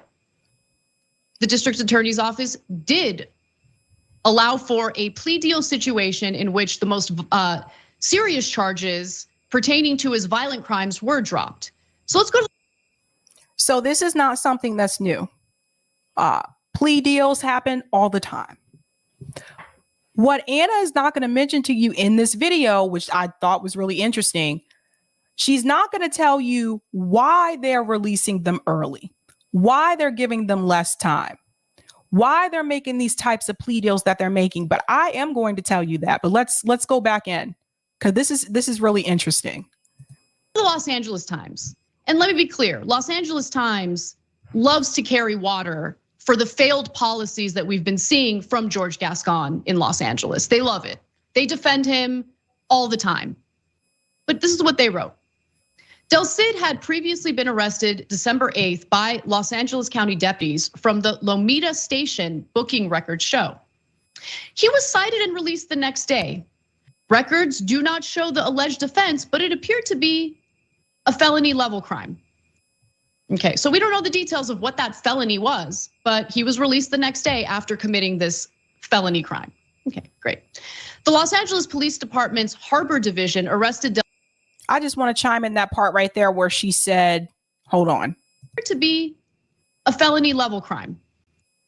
Okay, so we don't know the details of what that felony was, but he was released the next day after committing this felony crime. Okay. So they don't know what the details of the felony was, but he was released the next day. So just FYI, just because you have a felony charge doesn't mean you did something violent. Not every felony charge means that it was a violent activity. So just keep that in mind. And she doesn't mention that, but let's go on. Great. The Los Angeles Police Department's Harbor Division arrested Del Cid on February 10th, and he was charged 5 days later with burglary, domestic violence, assault with a deadly weapon, false imprisonment, and intimidating a witness. Notice once again, what do you see here? Burglary. So the first crime that she was talking about at the beginning of the video, he committed a robbery. He robbed a police officer, shot and killed him, robbed him. Now we have burglary. Again, who would do that? Who robs people? Who commits burglary? Why do they do it? Why? Now there's more: domestic violence, assault with a deadly weapon, false imprisonment, intimidating witness, and everything. But why is it happening? We're going to get to it. The crimes reportedly occurred on February 9th, records show. All right, these crimes are serious. He didn't just get caught with a baggie of pot, okay? He committed violent crimes. And by the way, the 180-day sentence is super short considering there's like kidnapping involved, domestic violence, intimidating a witness. These are serious crimes. Okay, so the initial sentence, 180 days, I would venture to say pretty short. I know there are people on the left that are like, no, not too short, 180 days, too long. Good that he beat up his wife. Okay, I'm embellishing a little bit, but that's how the left comes across when it comes to these types of stories. 180 days, he didn't even serve the 180 days. He was released the next day. On March. But why? March 10th, he pleaded no contest to burglary and domestic violence while the other charges were dismissed. A judge in Long Beach sentenced him to 180 days in jail and 4 years of probation, court records show. He was released the morning after that sentence was handed down, having spent a month behind bars, according to Sheriff's Department booking records. So he actually was able to get away with the assault. Assault with a deadly weapon, that charge was dropped as part of the plea deal that was negotiated by the district attorney's office, by the prosecutors. Do you understand that? Why would Again, plea deals happen all the time, whether it's a violent crime or not.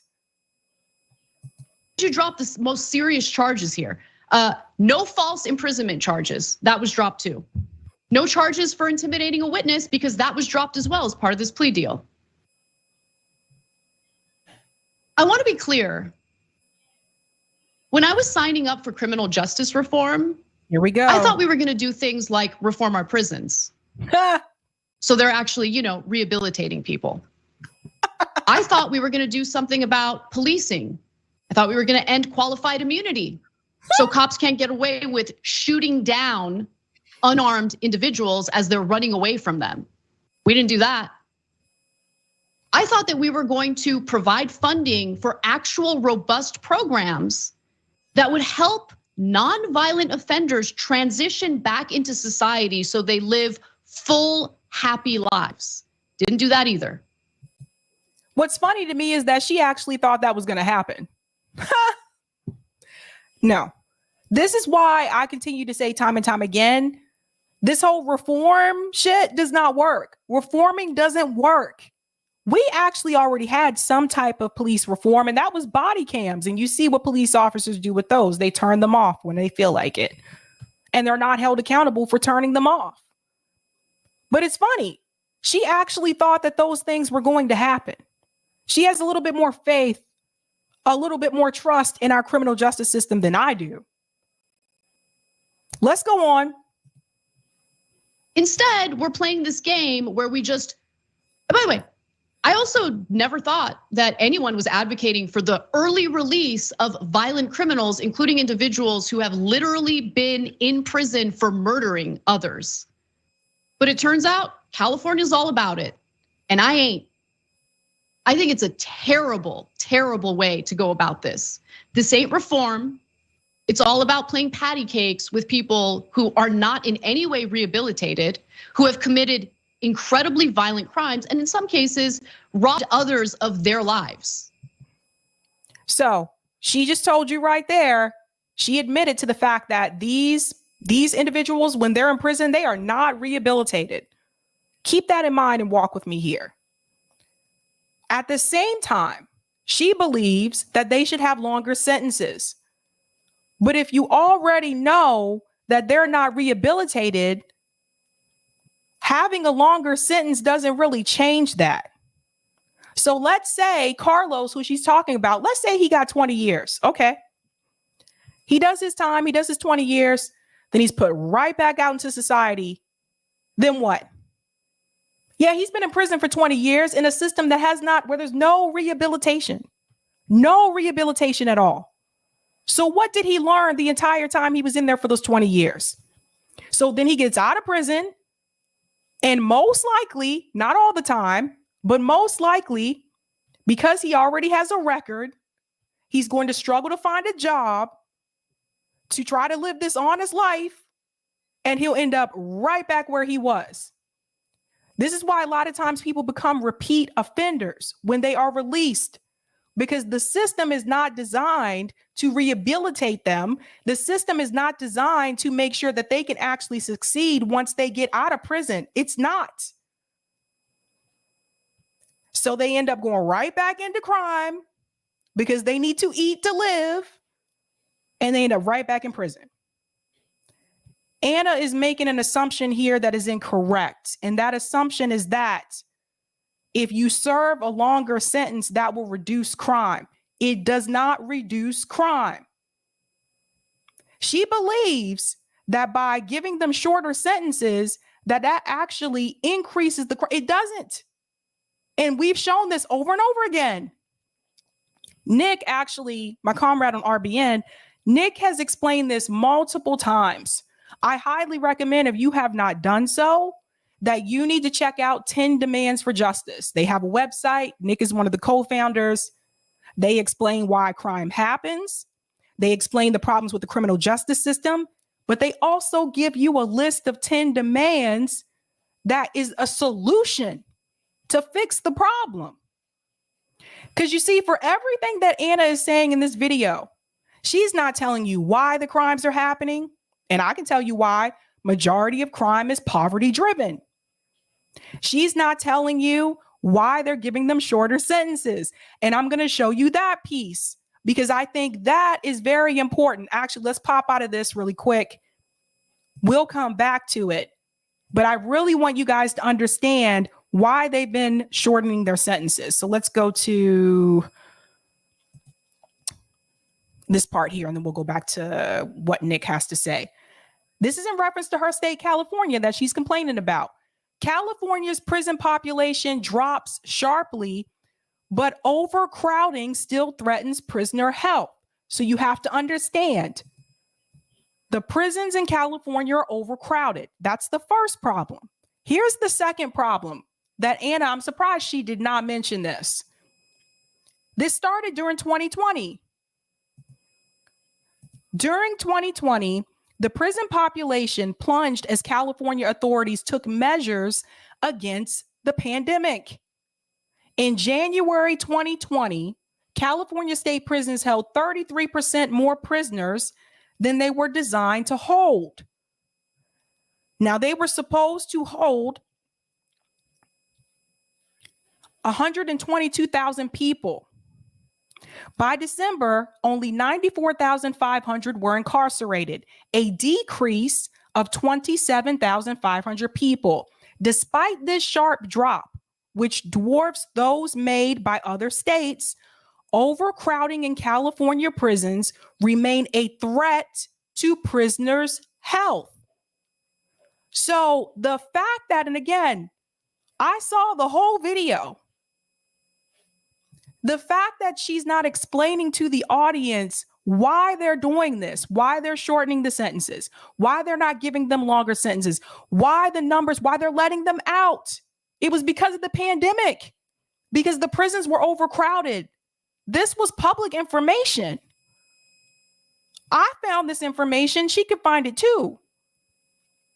So you have to understand, it wasn't like they're just like, okay, let's just let people go. No, there's no room. They don't have room for them. And we've had this problem for a long time. The prisons here are overcrowded. So this is part of the reason you have overcrowding prisons. And then on top of that, you had a pandemic. The 23% population drop for California prisons stand out in a year when state prison populations plummeted across the nation.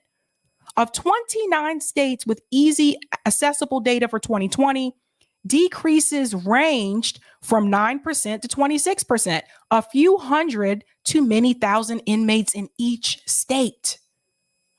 In total, these states saw a reduction of 125,600 prisoners. California's dropped constituted 22% of that total. Texas had the next largest reduction at 16%. So here's the chart here. I wish I could. Okay, I can make it a little bit bigger. I don't want to overdo it. Okay, here's the chart here. California's prison population declined dramatically in 2020. So look, notice California is leading the pack. They have the most significant drop. After them is Texas, Illinois, Georgia, Pennsylvania, North Carolina, Ohio, Arizona, the list goes on. And I believe at the bottom is Vermont, which makes sense. So I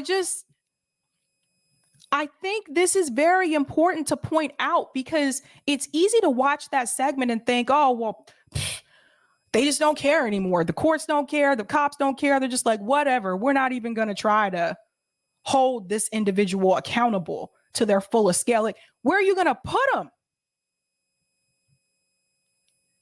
This is a part of the problem.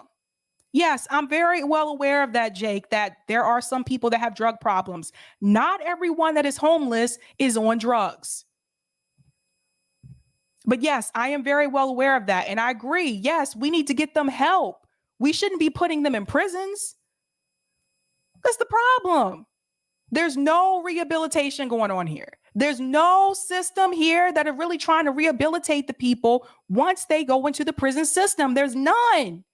Nobody is teaching them how to be a productive citizen once they get out of prison. So they end up right back in. I believe that's on purpose. Remember, it's a money system. They make money from this. These private prisons, these for-profit prisons, they make money off of this.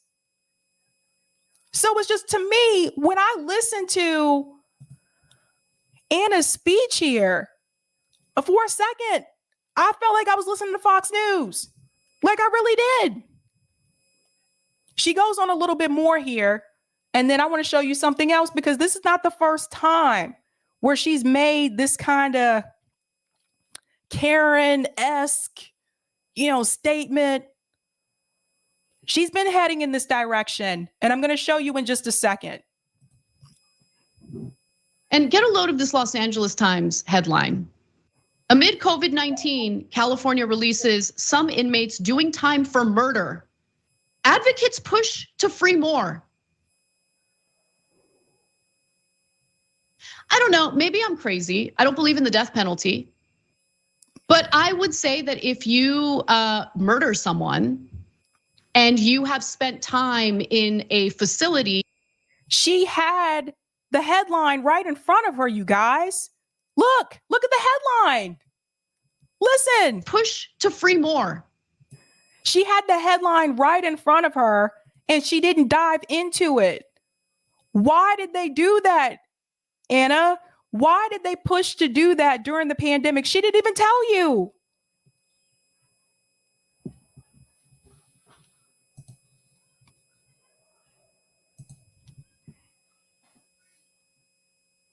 I don't know, maybe I'm crazy. I don't believe in the death penalty. But I would say that if you murder someone and you have spent time in a facility, in a prison that does not rehabilitate, because that's what our prisons are, it's very unlikely that you're rehabilitated, and just releasing you into the world with no rehabilitation, it's a bad idea, bad idea. More than 63,000 inmates can. I'm really confused. She just said once again that you're spending time in a facility that has no rehabilitation, and then they release you into the world and you're not rehabilitated. Bad idea. So does Anna think that criminals should stay in jail forever? Because let's be real. With her saying that I thought we'd get some type of criminal justice reform where prisoners will be rehabilitated, that's not happening, Anna. So do you think that those prisoners should stay in prison forever? Because they're not being rehabilitated. Talk to people who are talking to these prisoners. Talk to people like Chris Hedges, who teaches in the prison. They're not, the system is not helping them, is not rehabilitating them. So based on that logic that she just gave you, she don't want them to really get out at all because there's no rehabilitation. Now, this is not the first time. She's been heading this way. She's been heading this way. Now, this was last year. Afeni and I talked about this. I don't see the date on this. I don't know why. Anyway, it was last year. You'll be able to tell the difference. I had a different camera. There was something else she said back then. Let's listen to this. Check it out. It's a class solidarity, because guess what, y'all? They are not in the same class as us. And that is the reason why we cannot freaking rely on. Oh, wait a minute. That is not the start. Here we go. Listen to this. Fiorentini's on MSNBC now, y'all. Yikes. Had to follow her today. They all coming out of the woodwork. The masks are falling off. I tried to tell you guys some of these people were frauds.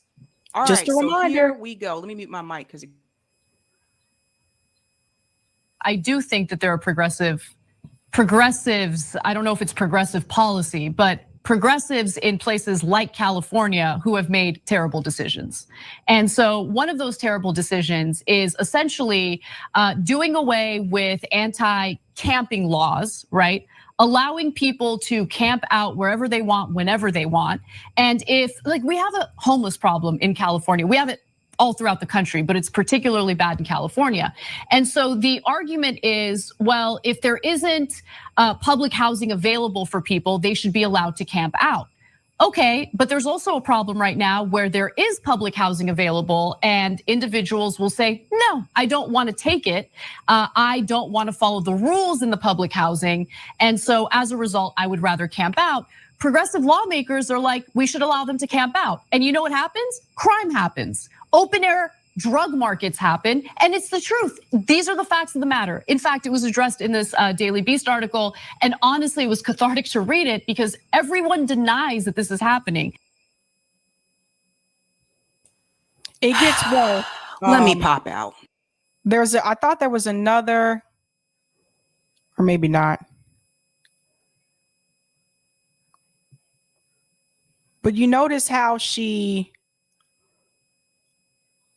maybe that was the one. Do you notice how she was talking about the homeless people? That might have been the only one. It's been a long time. Hold on. Let's go back into that. Listen to this last piece here. Pay attention to how she talks about them. Like California, who have made terrible decisions. And so one of those terrible decisions is essentially doing away with anti-camping laws, right? Allowing people to camp out wherever they want, whenever they want. And if, like, we have a homeless problem in California, we have it all throughout the country, but it's particularly bad in California. And so the argument is, well, if there isn't public housing available for people, they should be allowed to camp out. Okay, but there's also a problem right now where there is public housing available and individuals will say, no, I don't want to take it. I don't want to follow the rules in the public housing. And so as a result, I would rather camp out.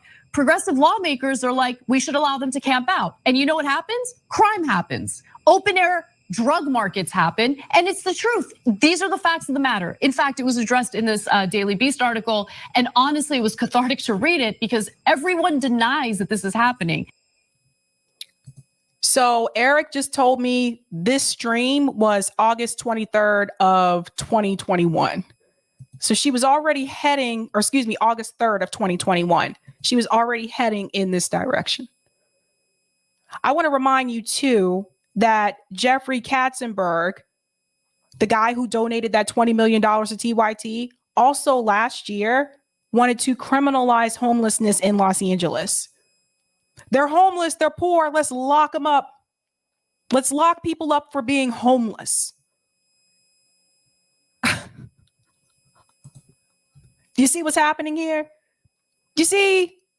Yeah, she'll say she's progressive, she'll say she's left and all that stuff, but at the end of the day, come on, there's a class divide here.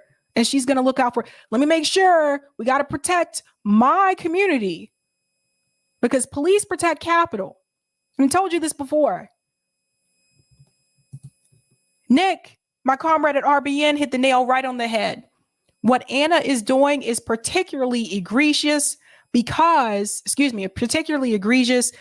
she is doing what right-wingers done for decades, claiming increased incarceration would stop violent crime. We incarcerate more people than anyone in the world. If that were true, we would be the most peaceful society ever. Yes. Nick is correct. He's right. Nick is correct. Nick is right. That's a misconception. If that were the case, our crime rate would decrease. We would be steadily going down. But that's not true. Let's go ahead with the comment on Rockfin, Eric. Thank you for the tip on Rockfin, Roger Meadows. What does she mean, we? Like she was in that fight to do all of these reforms? Anna, California is a direct ballot initiative state, meaning after a successful petition, Drive It goes completely around California government and directly on the ballot for Californians to vote on. Unlike Mississippi, Massachusetts, Alaska, Wyoming, Idaho, and Maine, which are indirect, where legislature has a chance to pass it first. If not, then it proceeds to ballot. Start a ballot initiative, Anna. Exactly.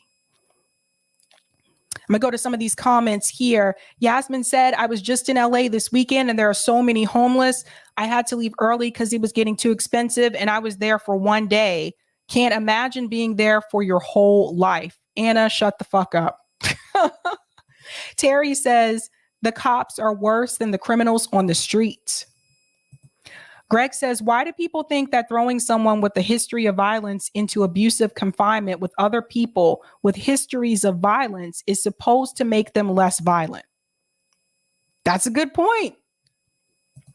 JB says, people like Anna attack people who commit crimes, but not why they commit crimes. She's focused on the symptoms and not the cause. Exactly. Saul says, it is cheaper to jail them to use them as slave labor. That's another one that's true. Yasmin says Anna needs to fight for that rehabilitation if she knows it's needed, but Anna is not a fighter. She's a serial complainer, as are other bourgeoisie lefties. JB says when Anna called some of us on the left secret right-wingers, that was pure projection. Who sounds more right? Who sounds more right-wing? More right-wing. I can't talk tonight. Who sounds more right-wing, us or her? Thank you for the super chat, AJF. It takes 30 to 70K per person annually to jail folks. We, taxpayers, pay for that. Rehabilitating folks decreases chances of recidivism.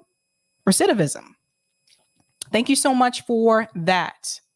So we have to I really would like to see, and I don't think she'll do this, but I really would like to see Anna Kasparian talk to someone like Nick or Awkward from 10 Demands for Justice about police abolition. Because again, it's a common misconception that people have. They think that if people have longer sentences, then our crime decreases, but it doesn't work that way. In fact, it hasn't been happening all this time. Before I head out, quick plug. So a subscriber tagged me in this today. I didn't know I was here, but apparently I am. So apparently Andrew Yang's recent article mentions me. So I do want to just show this. I'm not going to read the whole article, but apparently right here in the last paragraph, right here, earlier this week, Kim Iverson explained the Forward Party on Sabrina Salvati's podcast better than just about anyone. You can see the video here. So he apparently saw that video. Now, the name of the article is The Wind is Shifting, but shout out to the individual who told me about that because I didn't know. Let me see a private chat here. One more Rockfin. Let's go. Let's go. Thanks for the tip on Rockfin, Roger. Anna, if that is the case and they don't want to follow the rules of public housing, then maybe wouldn't it be a good idea to get out of the studio and do some investigative reporting and find out why? Yes. No, that's a good one. So another thing to bring up as well is that when people say, why don't they just stay in the shelters? Why don't they just stay in the housing units? There's a lot of rules that I know, at least for the homeless shelters, that they have. And if you don't abide by all those rules, that's it. You're out, you're done. And some of the rules are difficult to respect, right? For example, a lot of times homeless shelters have curfew. If you work at night, you may not make that curfew. That's important. I think you need to know that. Not everyone that is homeless doesn't have a job. We have people here in Boston that are homeless that have jobs. They've been evicted and the numbers are increasing. So there are all types of rules. You can't have alcohol. You can't have any, right? They make it difficult. You need to get religion at some shelters, right? Like, I'm not even saying like the rules are incredibly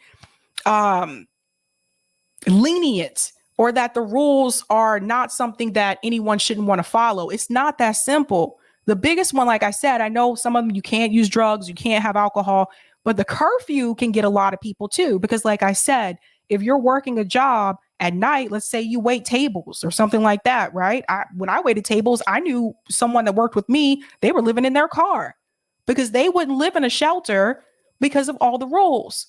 If you're waiting tables at night and you have to close, you're not going to make curfew. So that's important. People need to know that. Terry said public housing. Same thing with public housing. They have a lot of rules. When I went to, and I should have this posted soon, guys. I'm sorry. There's a lot of editing that has to be done with it. When I went to one of the housing projects in Roxbury recently, they have a lot of rules. There's certain things they can't do, like certain things they can't say. And it's strict. It's not that simple. Lucky Burrito said, I worked at a homeless shelter. The people used to say they felt like they were in jail. Yeah. And think about it this way as well. What if you're homeless and you have a child? So many things. But no, that was a good comment. Maybe she should go out there and find out why. Do some reporting on the ground. Leave the studio and find out why people aren't willing to go into those places. And at some places, there's wait lists. I know people, they'll tell you with some of the Section 8 housing, there's like 3-5 year wait lists. So what are you supposed to do until then?